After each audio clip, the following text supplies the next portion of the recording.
श्रवण मनुष्य मात्र के किए हुए कार्य को चित्रगुप्त महाराज से जाकर के कहते हैं। व्रतैर्दानैश्च सत्योक्त्या यशस्तोषयति तान्नरः भवन्ति तस्य ते सौम्याः स्वर्ग मोक्ष प्रदायिनः। इसलिए व्रत करना, दान करना, सत्य का पालन करना, कोई भी पुरुष श्रवण को प्रसन्न कर लेता है तो श्रवण गण उस मनुष्य को स्वर्ग तथा मोक्ष के देने वाले हो जाते हैं। पापी नाम पाप कर्माणि ज्ञात्वा ते सत्यवादिनः धर्मराज पुरः प्रोक्ता जायन्ते दुःखदायिनः। पुराने जमाने में चाहे छोटा हो चाहे बड़ा हो, हर मानव जब लोटा लेकर के बाहर दिशा मैदान में जाता था तो सर पे पगड़ी बांध लेता था। क्यों बांधता था? चित्रगुप्त महाराज यहाँ रहते हैं, कंधे पे विराजमान रहते हैं। जब हम वहां जाते हैं तो वो उतर करके दूर न जाए, हमारे सिर पर बैठे रहे। इसलिए लोग बाग पुराने जो अभी पूर्वज हैं, वृद्ध वयोवृद्ध हैं, जो जाते हैं तो सर पे पगड़ी बांध लेते हैं। आज भी, अब पहले भी यही था कि चित्रगुप्त महाराज हमेशा यहाँ पर रहते हैं कंधों पर, तो यहाँ से उठ करके यहाँ चले जाएं, दूर खड़े न हों, जमीन में खड़े होंगे तो कष्टदायक है, देवता है। तो इसलिए सिर पर बिठाने के लिए वहां से अपना शुभ शुभ कर्म देखते रहते, इसलिए पगड़ी बांधते थे। सत्य बोलने वाले जो होते हैं, धर्मराज के श्रवण नामक दूत पापी पुरुषों के पाप को जान करके धर्मराज महाराज से जाकर के कहते हैं, तब यमराज पापियों को दंडित करते हैं। आदित्य चंद्रावनिनो अनलश्च दौ भूमिरापो हृदयं यमश्च अहश्च रात्रिश्च उभे च संधे धर्मश्च जानाति नरस्य वृत्तम। और ये सब साक्षी देते हैं सूर्य देवता, चंद्र देवता, अनिल, अग्नि, आकाश, पृथ्वी, जल, अंतरात्मा, मन, दिन, जो कोई, देखिए हम हो चाहे आप हो, चोरी का मन बना लिए हैं कि आज फलाने के यहाँ घर में घुसना है, लेकिन सर्वप्रथम अपनी ही आत्मा अपने को कहेगी कि हम गलत कर रहे हैं। गलत कार्य करने जाते कहीं पकड़ जाएंगे तो बेकार हो जाएगा, ठीक है ना। आत्मा स्वयं परिस्थिति है, लेकिन हम उसमें कंट्रोल नहीं कर पाते। इतनी बड़ी रेलगाड़ी चलती है, हजार डब्बे, 100-200 डब्बे जाते हैं, एक ड्राइवर बैठ करके उसको कंट्रोल कर लेता है ना, हर मित्र पे नहीं बैठा रहता, लेकिन अंतरात्मा कंट्रोल करती है। लेकिन उसमें हम जब बस नहीं मानते हैं उसका कहना, तो क्या करते हैं, डकैती डालते हैं, चोरी घरों में जाकर के करते हैं, लफंगाई करते हैं। अंतरात्मा बतलाती है, हर मनुष्य की अंतरात्मा बतलाती है, लेकिन कंट्रोल नहीं कर पाता है आदमी कि हम गलत कर रहे हैं, अपने जान में हम सही कर रहे हैं, हमारे पास भोजन नहीं है, मांग रहे हम आपसे आकर के एक पूरा चावल दे दीजिए, गेहूं दे दीजिए, वो उत्तम है, लेकिन हम क्या करें कि वहां से पीछे कैसे मुठे से फोड़ के एक दरवाजा खोल के बढ़िया बना के 4 बोरी लेके भाग दिए। कंट्रोल करते नहीं है, इसीलिए उसका फल परिणाम दूसरा होता है। ये जन्म में दिखा थे, हमें जन्म को दिखा, इस जन्म में हमें भोजन मिलना चाहिए, हमारा परिवार पालन होना चाहिए। नहीं जानते हैं कि परिवार के लिए हम तो कर रहे हैं, ठीक है, लेकिन कौन भोगेगा, जो करेगा। इसलिए अच्छे कर्मों को करना चाहिए। ये सब जो होते हैं, सूर्य देव, चंद्रमा, अग्निदेव, आकाश, पृथ्वी, जल, अंतरात्मा, मन, रात्रि, दोनों संध्या और धर्म के मनुष्य मात्र के चरित्र को सब ये जानते हैं। धर्मराजिश चित्रगुप्तः श्रवण भास्करादयः कायस्थं तत्र पास्यन्ति पापम पुण्यम च सर्वसः। धर्मराज, चित्रगुप्त, श्रवण, सूर्यदेव सब संसार के प्राणियों के देह में स्थित पाप और पुण्य को ये भली भांति जानते हैं। इसने पुण्य किया है कि पाप किया है, ये सब जानते हैं। धर्मराज, चित्रगुप्त, श्रवण, भास्कर माने सूर्यदेव सब संसार के प्राणियों के देह में स्थित पाप और पुण्य को भली भांति जानते हैं। एवं सुनिश्चयं कृत्वा पापीनां पातकं यमः आहूय तन्निजं रूपं दर्शयत् पति भीषणम।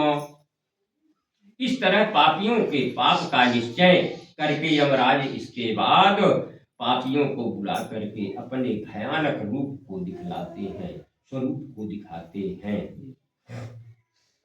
पापिठास्ते प्रपश्यन्ति यम रूपम भयंकरम दंडहस्तम महाकायम महिषोपरि संस्थितम। तब पापी पुरुष यमराज के भयंकर रूप को देखता है। वह बड़ा शरीरधारी हाथ में दंड लिए भैंसे पर बैठे हुए यमराज को जब देखता है तो क्या होता है? प्रलयाम्बुधे निर्घोषम कज्जलाचल सन्निभम विद्युत प्रभायुधै भीमम द्वादात्रिदुज संयुतम। प्रलय काल जैसे मेघ के काले वे गर्जना करते हैं, काजल के समान उनका शरीर होता है, क्रांति होती है, बिजली की प्रभा जैसा उनके शरीर से प्रकाश निकलता है, शस्त्रधारी ऐसी उनकी 32 भुजाएं होती हैं। यमराज महाराज के 32 भुजाएं बतलाई गई हैं, 32 भुजाएं होती हैं। यो जंत्र विस्तारम वापी तुल्य विलोचनम दृष्ट्वा कराल बदनम रक्तांक्षम दीर्घनासिकम। 3 योजन विस्तार बापी के, बापी माने बौली के तुल्य, जिनका भयानक मुख होता है। बौली को देखो भयन हो सबको, बौली की नाई उनकर भयानक मुख होता है। लाल लाल बड़े बड़े नेत्र होते हैं, लंबी नासिका होती है। ऐसा यमराज का स्वरूप इस गरुड़ पुराण में बतलाया गया है। मृत्युजरादिभिर्युक्त चित्रगुप्तोऽपि भीषणः सर्वे दूताश्च गर्जन्ति यम तुल्यास्त दंतिके।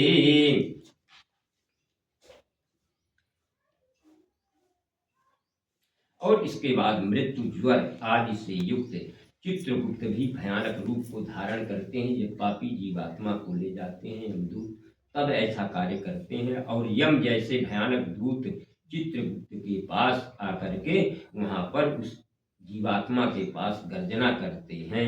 तम दृष्ट्वा भयभीतस्तु हाहेति बदते खलः अदत्त दानः पापात्मा कंपते क्रदन्ते पुनः।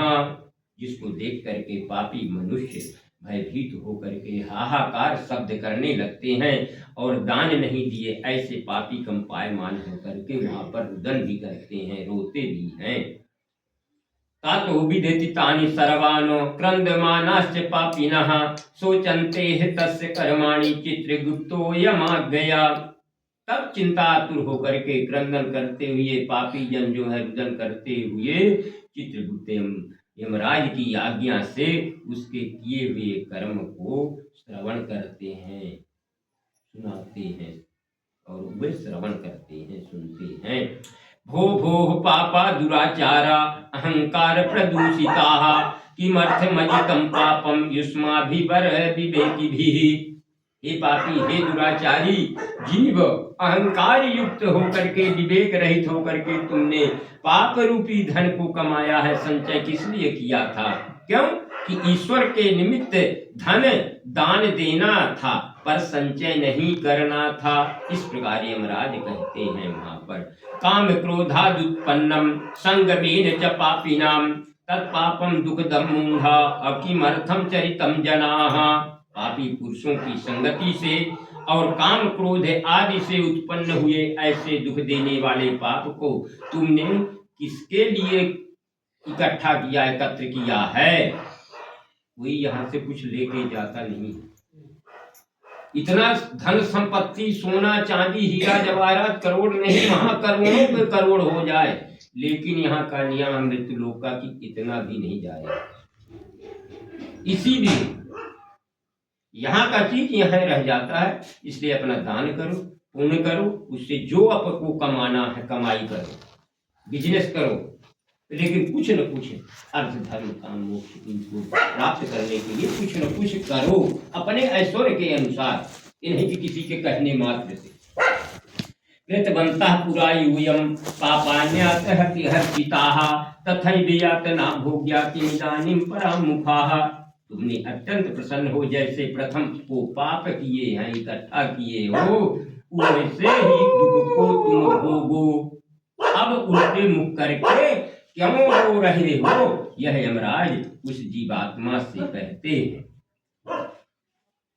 कृतानि यानि पापानि युष्माभिषु बहून् तानि पापानि दुःखस्य कारणं च न व्यञ्जनाः। कहते हैं कि तुमने जिन पापों को एकत्र किया है, इकट्ठा किए हो, वे सब पाप दुख के ही कारण है, सुख इनसे नहीं प्राप्त हो सकता है। मूर्खे पंडिते वापि दरिद्रे व श्रियान्विते सबले निर्बले वापि समवर्ती यमः स्मृतः। धर्मराज, चाहे मूर्ख यहाँ से जाए, मूर्ख में, ज्ञानी जन में, पंडित में, दरिद्री में, धनवान में, बलवान में तथा निर्बल में, सब में समभाव रखते हैं। ये धनवान आया है, ये महापहलवान आया है, इससे थोड़ा बच के रहे हैं। धर्मराज के यहाँ कोई ऐसा वो नियम नहीं चलता है। धर्मराज मूर्ख में भी, पंडित में भी, दरिद्री में भी, धनवान में भी, बलवान में भी, सब तथा निर्मल में भी, निर्बल में भी सब में सब समभाव रखते हैं। चित्रगुप्तस्ते वाक्यं श्रुत्पाते पापिनस्तथा सूचन्तः स्वानि कर्माणि तूष्णीं तिष्ठन्ति निश्चलाः।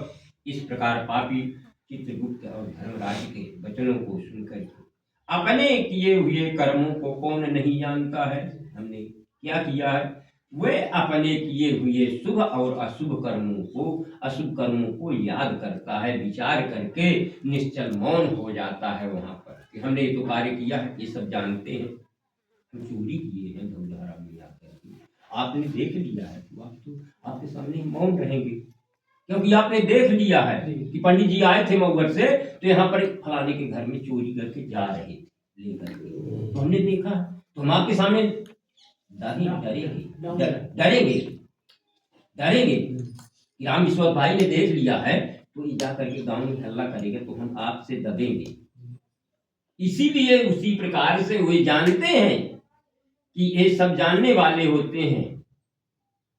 तो धर्मराज चित्रगुप्त जो है उनके सामने निश्चल होकर के बिल्कुल वहां से जो है वो मौन हो जाती है, जीवात्मा मौन धारण कर लेते हैं।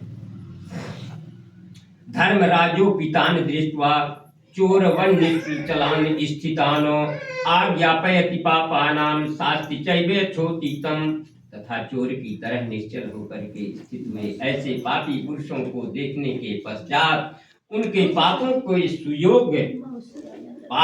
सुयोग्य धर्मराज यमराज दंड देने की आज्ञा यमदूतों को दे देते हैं, आज्ञा करते हैं। तदस्ते निर्दया दूतास्ताडयित्वा पदन्ति च गच्छ पापिन महाघोरान नरकानति भीषणान।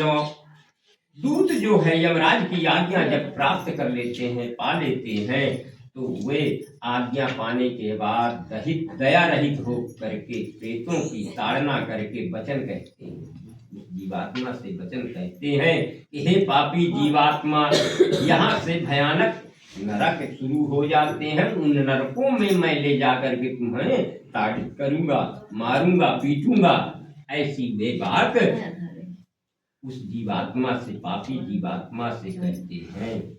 तत्र वृक्षो महानेको ज्वलदग्नि संप्रभा पंचयोजन विस्तीर्ण एक योजन मुच्छितः। उन नरकों के समीप एक बड़ा सालमली का वृक्ष होता है जो अग्नि के समान हमेशा कांतिमान जलायमान होता है, जिसका 20 कोस का विस्तार इस गरुड़ पुराण में बताया गया है कि 20 कोस का उसका विस्तार होता है एक वृक्ष का, सालमली वृक्ष का, और वह 5 योजन ऊंचा होता है। तद वृक्ष श्रृंगलैर्बद्ध्वा अधोमुखं ताडयन्ति ते रुदन्ति ज्वलितास्तत्र तेषां त्राता न विद्यते। यमदूत जो है उस के डालियों में ले जाकर के वृक्ष में प्रेत को नीचे के तरफ मुख कर देते हैं, पैर ऊपर की तरफ करके डालियों में श्रृंखलाओं से बांध करके पिटाई करते हैं, मारते हैं। तब प्रेत अग्नि से जले हुए, और उसकी वो ऐसा ज्वलनशील होता है कि वो जलता रहता है, उनसे बंधे होने के कारण वह जला हुआ रोता है। वह जीवात्मा उस स्थान में उनकी रक्षा करने वाला वहां पर कोई भी नहीं होता है। तस्मिन् वैशाल्मली वृक्षे लंबन्ते अनेक पापिनः क्षुत्पिपासा परिश्रांता यमदूतैश्च ताडिताः। उस सालमली वृक्ष में बंधे हुए क्षुधा, भूख और प्यास से, क्षुधा और तृष्णा से युक्त पापी जो है लटकते रहते हैं और यमदूत जो है ऊपर से उनको ताड़ित करते रहते हैं, पीटते रहते हैं, मारते रहते हैं। क्षमध्वं भो अपराधम में कृतांजलि पुटा इति विज्ञापयन्ति तान दूतान पपीतास्ते निराश्रयाः। तब पापी जीव हाथ जोड़ करके यमराज के दूतों से प्रार्थना करते हैं कि हे यमदूतों, हमारे अपराध को आप क्षमा करो, हम कभी ऐसा पाप नहीं करेंगे।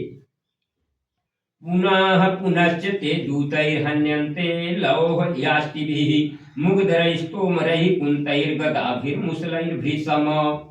ऐसे प्रेतों के दीनता के वचन सुनकर भी यमदूत जो है उनको अधिकार ही नहीं है। अधिकार करने वाला केवल प्रभु है, ईश्वर का नाम है। ऐसे प्रेतों के दीनता के वचन सुन करके भी यमदूत लोहे के दंडे से, मुगदर से, तोमर से, भाले से, गदा से और मूसल से अनेक तरह से उस जीवात्मा को मारते हैं। ताडनश्चैव वनिश्चेष्टा मूर्छिताश्च भवन्ति ते तथा निश्चेष्टितेस्तानो दृष्ट्वा किंकिरास्ते वदन्ति ही। जिस ताड़ना से प्रेत मूर्छित हो जाते हैं, ऐसी ताड़ना देते हैं, मारते हैं कि उस ताड़ना से प्रेत जो है मूर्छित हो जाते हैं। और जब चेष्टा आती है, चेष्टा आने से के बाद यमदूत से कहते हैं भो भो पापा दुराचारा किमर्थम दुष्ट चेतसः सुलभानि न दत्तानि जलान्यान्नोपैक्वचितो। जब उनको चेत अवस्था में आ जाते हैं तब दूत यम के दूत उनसे कहते हैं हे दुराचारी प्रेत, ऐसे दुष्ट आचरण क्यों तुमने किए? संसार से अन्य जल कोई भी पदार्थ सुलभ नहीं था, तुम किसी को किसी समय दान नहीं किए हो, क्यों नहीं किए हो? ऐसा वहां पर यमदूत कहते हैं। ग्रासार्धमपि नो दत्तम न सोयवायसयोर्बलिम नमस्कृता न तिथितयो न कृतम पितृतर्पणम। कहते हैं कि तुमने गौ के ग्रास के बराबर अन्न का दान कभी नहीं किया, तुमने बलि वैश्य देव आदि भी नहीं किया, अतिथियों को नमस्कार प्रणाम भी नहीं किया। फिर पितृतर्पण, जो पिताजी के लिए, अपने पितरों के लिए तर्पण होता है, वह पितृतर्पण भी तुमने नहीं कभी किया है। यमस्य चित्रगुप्तस्य न कृतं ध्यान मुक्तमं न जप्तश्च तयोर्मंत्रो न भवेद्देन यातना।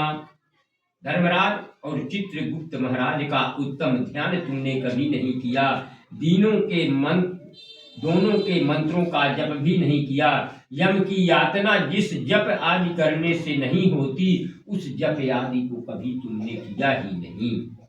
नापि किश्चिन कृतं तीर्थं पूजिता नैव देवताः गृहाश्रम स्थिते नापि हंतकारोपि नो दधृतः। गृहस्थ धर्म में रहते हुए भी कोई आपने तीर्थ नहीं किया, न देवता की किसी की पूजा किया, तथा अहंकार को भी आपने नहीं त्यागन किया।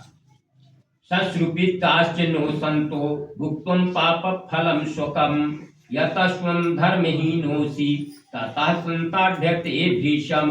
अच्छे पुरुषों की सेवा नहीं करने से फल भोगो, धर्म से रहित हो, अतः अनेक तरह की हम तुम्हारी ताड़ना ही ताड़ना करते रहेंगे, ऐसा यमदूत उस जीवात्मा से कहते हैं। क्षमापराधं कुरुते भगवन् हरि ईश्वरः वयं तु सापराधानां दंडदाहि तदाज्ञया। यदि तुम कहो कि दंडनीय अपराध जो हो गया है उस अपराध को क्षमा करो, तो वह केवल ईश्वर भगवान ही क्षमा करने में समर्थ है। हम लोग कोई क्षमा करने योग्य नहीं है और अन्य कोई भी नहीं कर सकता। हम लोग तो हरि के ही आज्ञा से, भगवान के ही आज्ञा से पुरुषों को ताड़ित करते हैं, ताड़ना देने वाले हैं, यमदूत कहे जाते हैं। केवल मात्र एक ही इसमें बतलाया गया है कि भगवान ही सब अपराधों को क्षमा करते हैं। कुछ न कुछ समय लगा करके भगवान का आराधन पूजन मानसिक से, न दिखावटी करो, मंदिर मत जाओ, घर में बैठ करके भगवान नाम केवल सुमिरन करो। 2 मिनट, 5 मिनट, 10 मिनट, जब जितना समय मिले आपको केवल भगवान नाम का ही सहारा और कुछ नहीं है।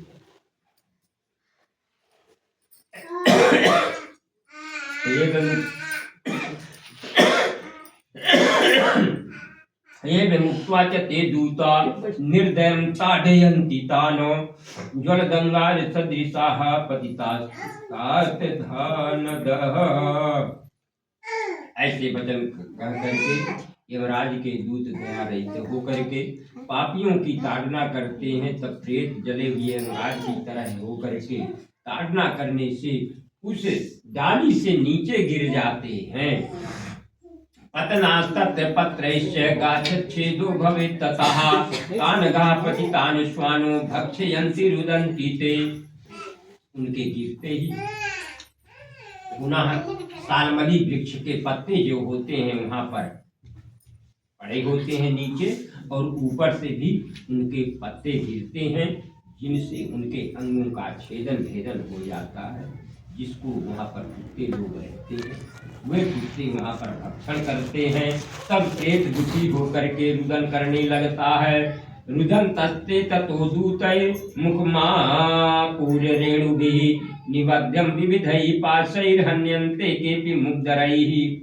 रुदन करते हुए प्रेतों का मुखार बिंद जो होता है, मुख होता है, वहां पर धूल भी होती है, बालू भी होती है, तो धूल से उनका मुख भर जाता है। पास से बांध यमदूत अनेक प्रकार से मारते हैं, लाडित करते हैं, तथा अन्य यमदूत वहां पर मुगदर से, मुगदर ये कहते हैं आजकल, मुदगर से मारते हैं। पापिनः केऽपि भिद्यन्ते करकचैः काष्ठविद्युधा चित्वा चन्धे धरापृष्ठैः कुठारैः खड्गः सहकृताः।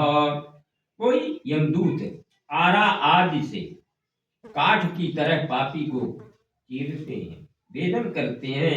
कितने यमदूत नारकी को भूमि पर गिरा करके कुठार टांगी से टुकड़े टुकड़े करते दिखलाई पड़ते हैं। एक दो यमदूत नहीं रहते, जो जैसा होता है एक के पास एक, दो रहते हैं, एक के पास दो, वहां पर हजारों रहते हैं। इस प्रकार से वहां का कार्य चलता रहता है। अर्धखात्वावटे केचिद्विद्यन्ते मुधि सायकैः अपरे यंत्र मध्यस्थाः पीड्यन्ते चेक्षुदंडवत्। कितने दूत भूमि में गड्ढा खन करके, खोद करके पापी को कमर तक गाड़ देते हैं और उनके मस्तक को बाणों से भेदन करते हैं। कितने यमदूत यंत्र में रख करके ईख की तरह, ईख के दंड की तरह वहां पर रोते हैं, पिराई भी करते हैं। केचित् प्रज्वलमानस्ते सांगारै परितो भृशं कुलुमकैर्वेष्ट इत्वा च ध्यायन्ते लोहपिण्डवत्। कितने यमदूत अंगार सहित जलते हुए लकड़ियों से चारों तरफ बेष्टित करके लोह पिंड की तरह तय करके वहां पर धमकाते डराते रहते हैं। केचित् घृत मयि पाके तैल पाके तथा परे कटाहे चित्त बट प्रक्षिप्यन्ते ततस्ततः।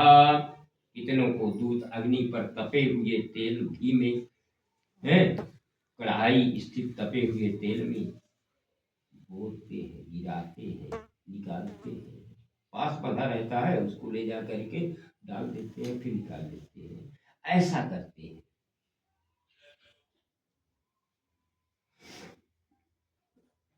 केचिन्मद्गजेन्द्राणां क्षिप्यन्ते पुरता पथे बद्ध्वा हस्तौ च पादौ च क्रियन्ते के अधोमुखाः। कितनों को मदोन्मत्त हाथियों के आगे ले जा करके डाल देते हैं, उनसे रौंदवाते हैं। कितनों को हाथ पैर बांध करके उल्टा मुख गिरा देते हैं। ऊंचे पहाड़ियों से गिरा देते हैं। क्षिप्यन्ते केपि कूपेषु पातयन्ते केपि पर्वतातो निमग्नाः कृमकुण्डेषु ददन्ते कृमिभिः परे। कितनों को कुएं में गिराते हैं, कितनों को पर्वत से गिराते हैं, तथा कितनों को कुंड पर कीड़े मकोड़े जगह पर रहते हैं, उन कृमिकुंडों में भेदन करवाते हैं। कीड़े मकोड़े पड़े रहते हैं कीचड़ में, उन